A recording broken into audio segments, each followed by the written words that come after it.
Let's listen to an expert doctor for hypertension in young population along with coronary artery disease or higher heart rate. Can be sure of happy heart?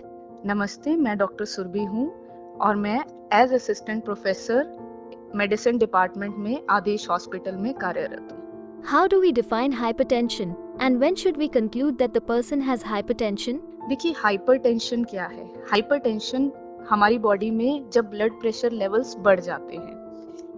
एक association है American heart association, जो कि world wide acceptable है।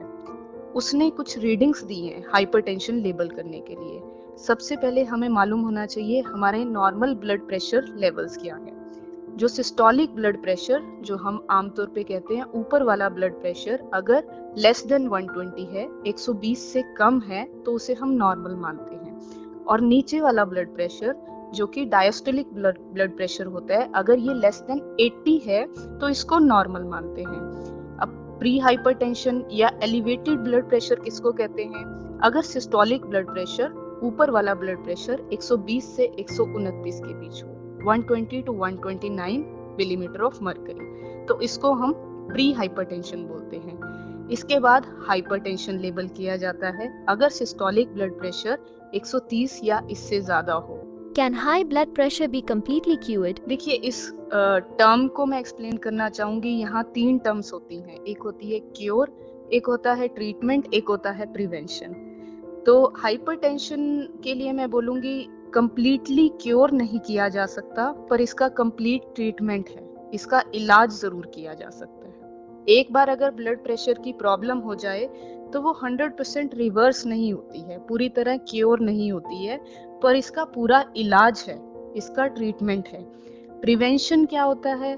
जब किसी problem या बीमारी को होने से रोका जा सके, जब हमें उसके वार्निंग साइंस मिलते हैं या उसके रिस्क फैक्टर्स पता चलते हैं। जैसे ब्लड प्रेशर के केस में हम बोल सकते हैं अपने खाने में नमक की मात्रा को कम रखना, बेकरी प्रोडक्ट्स को कम रखना, वेट का कंट्रोल रखना।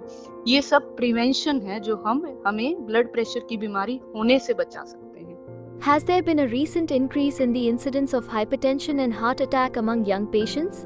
If yes, what could be the underlying cause? हाँ जी, रिसेंटली ये देखने को मिला है जो यंग हाइपरटेंसिव्स हैं या जो यंग हार्ट अटैक के इंसिडेंसेस हैं वो काफी बढ़ गए हैं।